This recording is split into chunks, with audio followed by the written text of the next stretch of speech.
Fala, minha nação tricolor, sejam bem-vindos a mais um vídeo aqui no canal Meu Bahia nessa quinta-feira pra gente falar, sobre o dia de ontem. Afinal, a gente teve Retro 0 e Bahia 0, Bahia classificado para as quartas de final da Copa do Brasil. Quero repercutir com vocês também aqui os outros jogos, da Copa do Brasil, das oitavas de final. Teve Atlético Mineiro e Flamengo, Palmeiras e Corinthians, muitos jogos pra gente comentar e que interessam também o Bahia, afinal a gente tá nas quartas de final. Vamos comentar também sobre o mercado de transferências. O Bahia anunciou na manhã dessa quinta-feira a rescisão contratual de um jogador. Eu quero falar com vocês sobre isso também, além, claro, de noticiar para vocês, sobre o mercado de transferências, jogadores que estão interessando ali ao Group City, que estão em monitoramento, e eu quero passar para vocês algumas informações. Eu já conto muito com o teu like no início do vídeo, para você poder ajudar o canal e também o nome do Esporte Clube Bahia. Conto também com a tua participação aqui nos comentários, deixando a tua opinião sobre os assuntos que a gente vai tratar no dia de hoje. Não se esquece de se inscrever aqui para você poder nos ajudar a chegar a 20 mil inscritos, e você, torcedor, não perder nenhum conteúdo por aqui. Meu nome é José Victor, para quem ainda não me conhece, eu sou produtor de conteúdo aqui do Meu Bahia e também estudante de jornalismo, e vamos começar esse vídeo pra gente não perder tempo já falando sobre essa rescisão contratual que o Bahia anunciou na manhã dessa quinta-feira. O volante Diego Rosa, que chegou ao Bahia em 2023 custando 12,8 milhões de reais, ele depois foi emprestado para o Lommel da Bélgica, depois foi repassado para a equipe do Internacional nessa temporada de 2025, rescindiu o contrato com o Bahia. O volante também deixou o Internacional, onde pouco atuou, a verdade foi essa. O Diego Rosa praticamente não teve oportunidades nenhuma na equipe do Internacional, fez apenas 7 jogos, cometeu uma gafe muito, bizonha, na apresentação dele, na coletiva. Ele acabou meio que falando do Grêmio, e a gente sabe como é a rivalidade entre Inter e Grêmio. Ele fez apenas 7 jogos por lá, também não rendeu o esperado, e rescindiu o contrato com o Bahia, e vai em definitivo para a equipe do Apoel do Chipre. O futebol do Chipre, que agora está em alta aqui no Brasil, porque contrataram um time, o Pafos, se eu não me engano, contratou o David Luiz, e agora essa informação do Diego Rosa. A informação lá do Rio Grande do Sul é de que o Bahia rescindiu o contrato. O Bahia anunciou que o jogador está indo em definitivo para o Apoel do Chipre, ou seja, praticamente uma rescisão contratual. O Bahia investiu 12,8 milhões de reais na contratação do Diego Rosa. Foi um valor, não é considerado alto, para outras contratações que o Bahia fez ao passar do tempo, mas era um valor considerável, 12,8 milhões. Se criou muita expectativa sobre o Diego Rosa, que é baiano, natural de Salvador, torcedor do Bahia. Ele passou pelas categorias de base do Vitória, depois foi repassado ao Grêmio, e aí depois foi vendido ao Group City. No Manchester City ele não teve nenhuma oportunidade, que era o clube que detinha os direitos dele, quando o Bahia adquiriu em definitivo, e agora o jogador segue seu rumo novamente para o futebol europeu, mais uma liga muito alternativa, que é o futebol do Chipre. Desejando, obviamente, boa sorte para o Diego Rosa, que ele consiga por lá, se firmar, ter minutagem, ter espaço e conseguir também mostrar o seu futebol, porque aqui no Bahia ele não conseguiu, infelizmente. Eu torci muito para o Diego Rosa, a verdade foi essa. É um garoto muito bom, muito humilde, um cara que tem várias virtudes, várias qualidades, só que dentro do campo não conseguiu render o esperado, e acontece, faz parte. Se criou muita expectativa, inclusive eu também criei uma expectativa. É jovem, tem apenas 21, 22 anos de idade, só que não conseguiu render, e agora, como eu falei para vocês, desejar boa sorte para ele na sequência da carreira. Falando com vocês agora sobre o jogo de ontem entre Retrô e Bahia, 0-0 lá na Arena Pernambuco. O Bahia é classificado para as quartas de final, só que a verdade é que foi uma classificação culposa, quando não há intenção de classificar, porque o Bahia não jogou bem, não chegou nem perto disso. Teve oportunidades, teve o controle do jogo, teve a posse da bola, teve algumas finalizações, mas nenhuma com tanto perigo.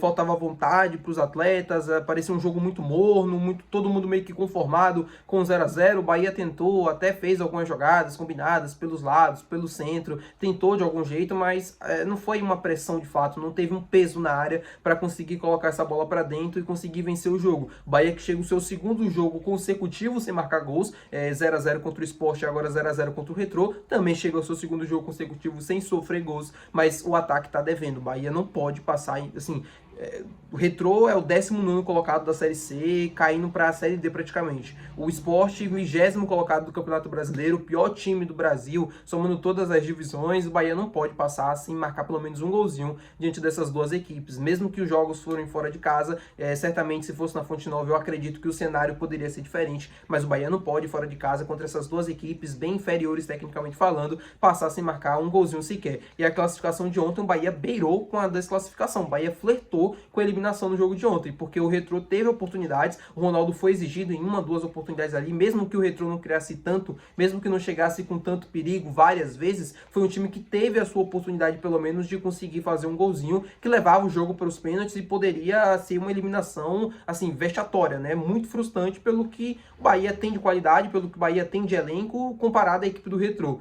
Como eu falei para vocês em várias outras oportunidades, o Retrô é um time que assim, dentro da Série C, um time que não consegue competir, não consegue jogar bem, dentro ou fora de casa, não tem tantos pontos assim na competição e foi para a Copa do Brasil, conseguiu eliminar o Fortaleza, mas era uma zebra, né? O Bahia tinha a obrigação, pela qualidade que tem, pelo time que tem, de vencer os dois jogos e vencer bem. Venceu na Fonte Nova por 3-2, né, que já era um placar assim, estranho, porque jogando dentro de casa, você sofrer 2 gols como sofreu daquela maneira, e aí você precisou, por exemplo, utilizar Everton Ribeiro, precisou utilizar Jean Lucas no jogo da volta para conseguir, pelo menos, não passar sufoco diante da equipe pernambucana, né? Não sei se a palavra certa é sufoco, mas para não beirar, de fato, com a eliminação, para conseguir ter um desempenho mais confortável dentro do jogo, para conseguir passar de fase. E na verdade não foi isso que aconteceu. O Bahia levou um 0-0 até o final do jogo. O Retrô tinha alguma oportunidade ali, outra ali, poderia complicar a partida. Graças a Deus não aconteceu. E agora o time está classificado para as quartas de final. Tem que melhorar o rendimento. Falta mais vontade, falta mais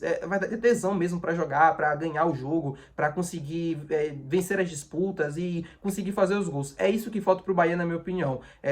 Para a próxima fase tem que melhorar bastante. O jogo das quartas de final já começa a ficar mais equilibrado. Não tem zebra, né?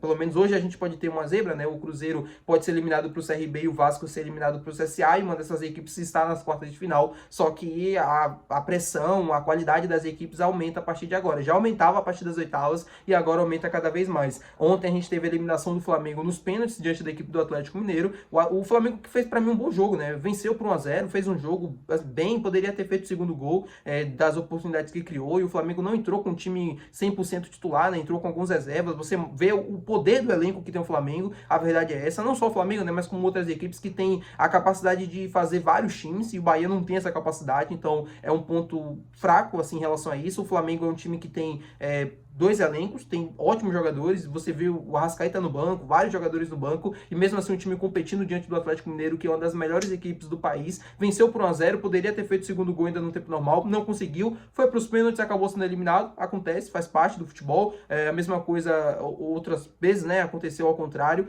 Palmeiras e Corinthians, lá no Allianz Parque, o Palmeiras jogando dentro de casa, eu acreditava que poderia vencer o jogo, não conseguiu, né, assim, teve uma expulsão logo no começo do jogo, expulsão merecida, o Corinthians administrou bem o placar que tinha no agregado, depois fez 1-0, depois fez o segundo gol, aí o Palmeiras perdeu a cabeça, teve outra expulsão, Abel, assim, aplaudindo as vaias da torcida, uma situação muito complicada que viu o Palmeiras, tá eliminado, São Paulo também foi eliminado diante da equipe do Atlético Paranaense, e essas três equipes eliminadas, assim, o caminho vai parecendo mais fácil para as quartas de final, para quem tá chegando, vai parecendo, porque na verdade para mim isso não acontece. Quem tá nas quartas de final tem capacidade de chegar a uma final, tem capacidade de duelar, tem capacidade de ser de fato uma equipe vencedora, né? Tem capacidade para ser o campeão. Então, para mim esse discurso de que o campeonato fica mais fácil, para mim não vale. Óbvio que eu preferiria que essas equipes não tivessem, óbvio que sim, né? Óbvio que o caminho poderia ficar mais fácil. Só que na verdade, se o Flamengo passasse, o Atlético Mineiro passou, mas se o Palmeiras passasse, a verdade é que o campeonato ainda estaria muito equilibrado da mesma forma que está. Para mim, a verdade é essa. Falando com vocês agora sobre o mercado de transferências, quero trazer informações sobre o volante que o Grupo City está interessado, jogador do Grêmio. Bruno Zorteia, volante, camisa 5, clássico do futebol moderno, joga muita bola, está interessado no Grupo City. O Grupo City está de olho na situação da renovação contratual dele com o Grêmio, eu vou explicar para vocês o porquê. O jogador de 18 anos está em contrato com o Grêmio até 2026 e o Grêmio sabe da qualidade que tem, é uma joia da base do Grêmio, está tentando renovar o contrato por mais tempo. O Grupo City, Palmeiras e Botafogo estão de olho na situação do atleta. A renovação contratual nesse momento está travada. Informações do Rio Grande do Sul.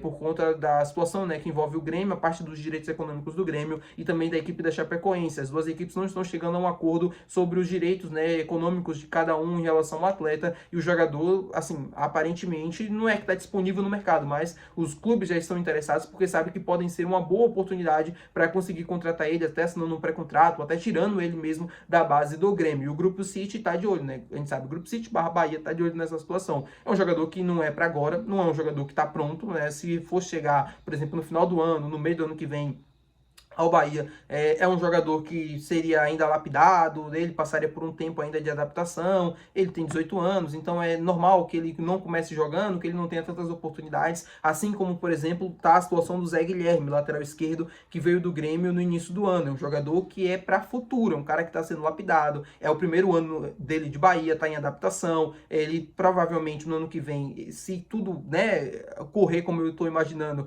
pode ser o reserva do Luciano Juba, tem muita qualidade técnica e é um jogador muito interessante para a sequência dos próximos anos do Bahia, né? Da sequência dessa temporada, mas na sequência dos próximos anos, 2026, 27, 28, enfim. Espero que vocês tenham gostado do vídeo de hoje. Se você gostou, não esquece de deixar o teu gostei, que é muito importante. Não esquece de se inscrever no nosso canal. Até o próximo vídeo. Valeu, tchau!